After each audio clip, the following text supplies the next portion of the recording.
Pois virá o tempo em que muitos não suportarão a sã doutrina e com coceira nos ouvidos procurarão mestres para si e vão procurar se agradar nas suas fábulas. Será que hoje precisamos de uma nova reforma? Esse é o papo da palavra de hoje, logo depois da vinheta. Os Paroleiros, todas as terças, quintas e sábados, uma nova roda de conversa bíblica e simples. Vambora, que hoje é dia de parola! É isso aí, pessoal, estamos de volta para mais uma parola inédita, a de número 74, a última, dentro do tema Igreja e Reforma. Esse mês de outubro, tivemos grandes bate-papos, falando desde das motivações da reforma, passando pelas 5 solas, que são os 5 pilares da reforma protestante, e hoje a conversa promete. Hoje ninguém se segura, hoje essas paredinhas aqui não vão me segurar, porque hoje nós vamos botar para debater aqui se a gente precisa mesmo de outra reforma ou se aquela de Lutero está valendo até os dias de hoje. E aí, mente brilhante, e aí, oráculo, como é que vocês estão aí diretamente de Presidente Prudente e de São Paulo?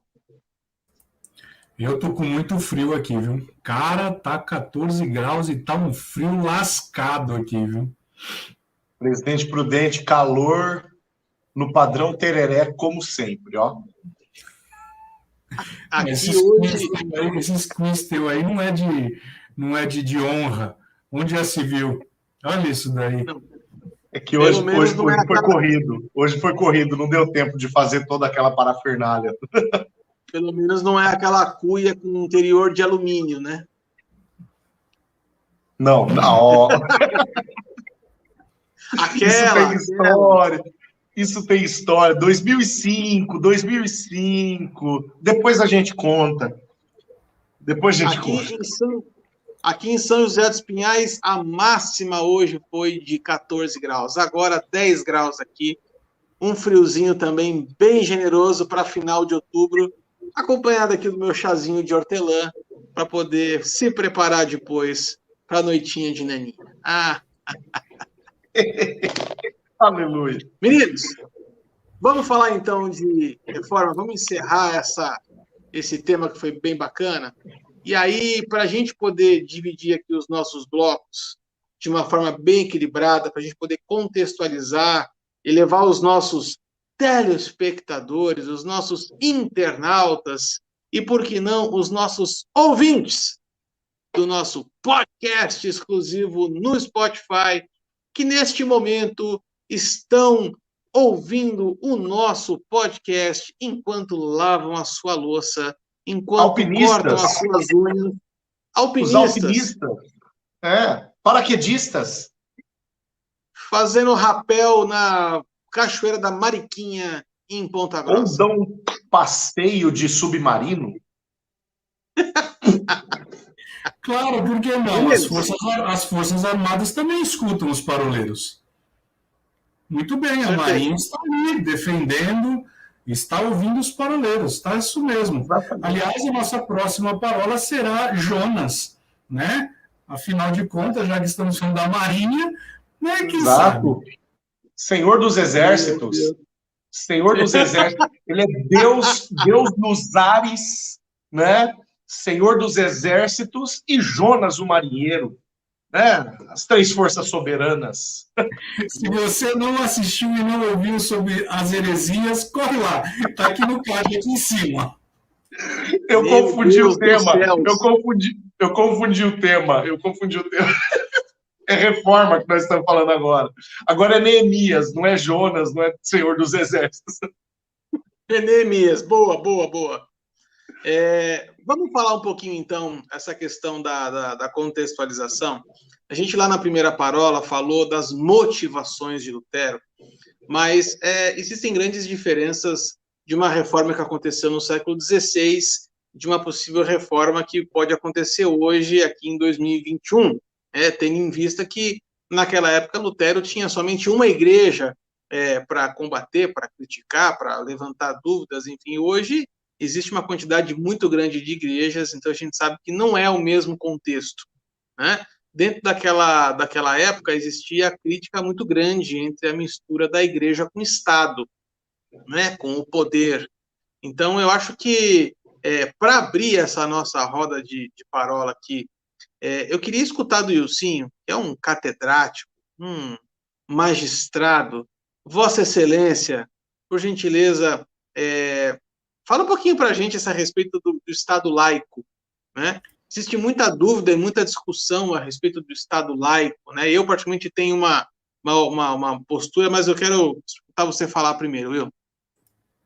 Na verdade, o conceito é um conceito de direito constitucional, onde, apesar da gente, na nossa primeira parola, termos feito um voto que nós não falaríamos coisas difíceis aqui, mas a bem da verdade é que o Brasil é um Estado laico, né? Então, ou seja, não é permitido, do ponto de vista constitucional, que haja uma interferência do Estado na questão religiosa, né? Então, quando nós vamos pegar a própria definição, ela vai falar sobre a separação do Estado da religião. E aí a gente pode até entrar num âmbito aqui que, ultimamente, nós temos seguido e visto muito aí um levante, um combate a respeito da manutenção dessa disposição constitucional. Então, ou seja, se busca com unhas e dentes aí a preservação da laicidade, né, do próprio Estado. Só que nós temos que levar também em consideração uma coisa: por mais que constitucionalmente a gente seja tido como um Estado laico, existe uma religião que prepondera sobre o Brasil, que é o cristianismo. Então, por mais, e aqui eu não estou fazendo uma segmentação doutrinária, mas eu estou falando aqui a respeito do cristianismo como um pilar. E isso é fato. Então, se você é um católico, se você é um evangélico, se você é um espírita, você está debaixo do cristianismo, independente aqui da questão doutrinária, né? Então, quando o Estado ele se levanta e se coloca como, olha, não vou tocar na questão religiosa, a Constituição vai trazer um princípio que é a de livre consciência de culto, né, onde você pode ter o teu culto no formato que você, assim, bem entender, e isso é defendido constitucionalmente. Agora, o grande ponto é que o que a gente está enfrentando nesse último período é uma questão de combate ao cristianismo, né, num aspecto bem grotesco, né? Nós vemos aí, por exemplo, Ministério Público entrando com ação civil pública para tirar o crucifixo, e aí acaba entrando numa questão, não é bem a laicidade, ou seja, não é bem o Estado sendo combatente, mas, na verdade, é uma ideologia onde eu vou me levantar no espírito do anticristo. E aí é importante a gente lembrar que Cristo significa unção, ungido. Então, muitas vezes a gente olha para o Apocalipse e fala assim, não, porque o anticristo vai se levantar, mas João, quando ele escreve as suas cartas, ele fala sobre o espírito do anticristo. Então, ou seja, o que é o anticristo? É aquele que se levanta contra a unção. Então, se existe alguém se levantando contra a unção, é alguém que está se levantando numa posição, numa influência do anticristo. Então, hoje, olhando para o Estado, a gente vê uma tentativa de preservação desse Estado laico, só que a gente não pode, de forma alguma, esquecer: o Brasil é um país cristão, né? E, de novo, independente da doutrina, é um país cristão, e aí tem uma forte influência. Então, quando nós falamos sobre essa divisão, e olhando um pouco para Lutero, eu vejo que as 95 teses surtiram efeitos e vieram até hoje para nós. O que acontece hoje é que existem aí umas 95 teses sendo pregadas nas portas erradas. E aí é o ponto que nós vamos conversar aqui nessa noite, né? Eu acho legal a gente começar a discussão por aí, né, definindo a questão do Estado laico, justamente porque quando Lutero provoca, através da sua defesa das 95 teses, o movimento que ficou conhecido como Reforma Protestante, ainda existia no Velho Mundo, né, a união de igreja e Estado, né? Ainda era a realidade em muitas das então nascentes nações que estavam em fase de organização e que tiveram grande parte da sua formação, inclusive constitucional, apoiada na história da igreja, né? A gente não pode ignorar a migração da igreja do Antigo Oriente para a Europa, né, e para os ambientes mais orientais da Europa. A gente não pode negligenciar que essa migração do cristianismo para lá, ela foi proporcionada pelo próprio Estado, que na época, lá atrás, na Idade Antiga, no Império Romano e posteriormente no Império Bizantino, foi o que foi facilitando a inserção do cristianismo, da religião, no então Velho Mundo, né? Então essa vivência, essa convivência de religião e Estado era muito natural ali dentro da Idade Antiga e boa parte da Idade Média, né? E quando então a reforma protestante vai acontecer no século XVI, essa mistura, né? Eu ia dizer sinergia, mas eu acho que sinergia seria um termo completamente errado, né? Porque puxando a brasa para baixo. Sinergia dá uma conotação positiva para cima. Exato, né? Exato. Era completamente o contrário. Cada força estava puxando, né, a brasa para baixo da sua sardinha. Agora, exatamente nesse ponto é que acontece a reforma protestante, e lembrem-se, em cima de uma instituição que era a então vigente Igreja Católica Apostólica Romana, né? Então, essa era a instituição vigente sobre a qual as críticas de Lutero, e diga-se de passagem, críticas institucionais, vão para onde elas vão apontar e onde elas vão atacar, né? Então, o contexto do século XVII, da Europa, fim da Idade Média, começo da Idade Moderna, século XVI, né? Fim da Idade Média, começo da Idade Moderna. Esse período é um período completamente distinto, diferente daquilo que a gente pode pensar no que diz respeito ao cristianismo, né? E indo até um pouco mais longe, a história eclesiástica atual dos nossos dias, a história eclesiástica cristã atual dos nossos dias. Então, se a gente for pensar, né, nosso assunto é justamente esse. Nós precisamos de uma outra reforma. Eu acho que é importantíssimo, primeiro, a gente começar por onde nós estamos começando, de fato, Arthur, pensando na diferença do contexto, né? Antes da gente falar sim ou não, porque são coisas completamente...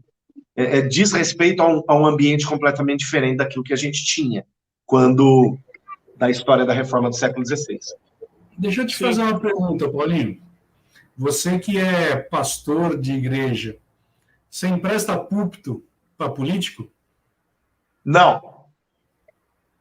Aí eu acho que é uma provocação interessante, porque ainda que o Estado ele não possa intervir, né, dentro da religião, que é a questão do Estado laico, hoje a gente tem emprestado púlpitos para políticos. E aí fica uma dúvida, né, um questionamento para nós.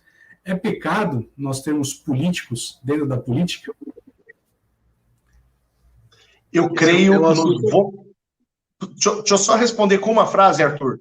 Eu creio nos vocacionados para a política.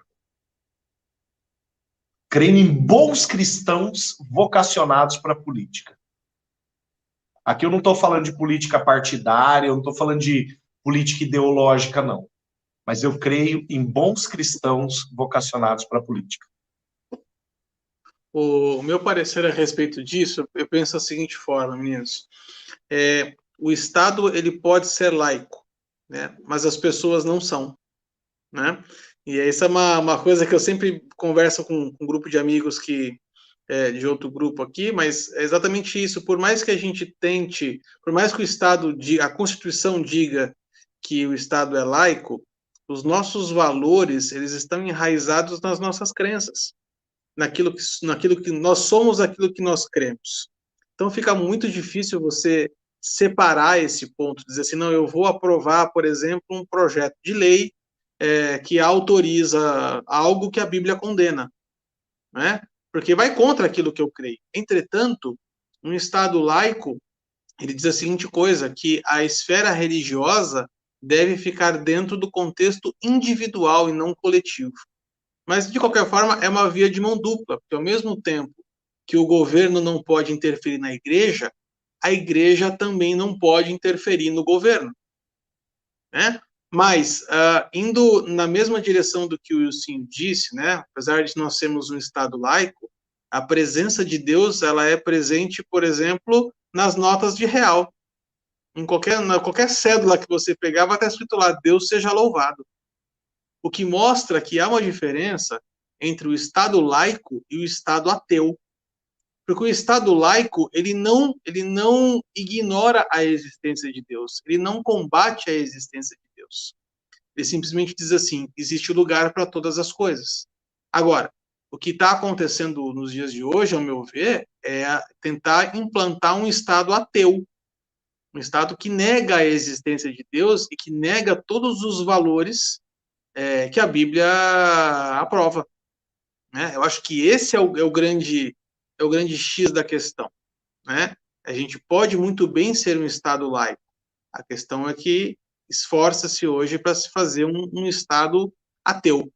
Vamos pensar um pouquinho mais amplo, né? Eu sei que nós estamos falando de Brasil, mas se nós formos pensar globalmente, nós temos hoje nações onde o Estado não é laico, né? Se você pegar, por exemplo, as nações do Oriente Médio, né, recentemente a gente está vendo aí vários noticiários, por exemplo, do Talibã no Afeganistão. Se isso não é uma interferência da igreja no governo, então o que é? Né? Se você pegar na Inglaterra, a Rainha Elizabeth, ela é a presidente da igreja e do governo inglês, né? É claro que nós estamos falando de uma igreja anglicana, né? Não é uma igreja universal, vamos dizer assim. Mas ainda há resquícios em várias nações onde se mistura o Estado e a religião. Mas acho que é um bom ponto de partida para a gente contextualizar isso. Mas nisso que você falou, existe também uma questão cultural e também de evolução. Porque todos esses casos que você citou aí, onde existe a mescla, você vai ver exatamente de onde essas nações nasceram. Né? Então, existe esse primeiro ponto. E o segundo é uma questão do desenvolvimento. E aí, eu sei que o nosso papo aqui não é um papo filosófico, nós não estamos no café filosófico, eu não sou o Leandro Carnal, estão bem longe de ser, mas... De costa parece. De costa parece. Mas, se bem que ele é mais magro que visto de drone também deve parecer. Parece. Mas também tem uma questão ideológica. Né? Então, você pega num país onde a ideologia começou a ser inculcada também, e aí, dentro dessa questão, e aí nós não tem como não tocar numa questão marxista, onde você começa a destruir pilares, e de novo nós voltamos na questão do anticristo, né? Então, daquilo que se levanta contra a unção. Positivo. Gente, acho que deu para a gente dar aquela contextualizada, aquela pincelada, aquela conversa de abre alas para a gente dar sequência então no tema. Então, chegamos ao final do primeiro bloco desta Parola 74 com o tema Precisamos de outra reforma? Se eu fosse você, já deixava agendado aí no seu celular, no seu calendário. Quinta-feira tem a continuação dessa conversa. Nos vemos lá. Um abraço. Até mais.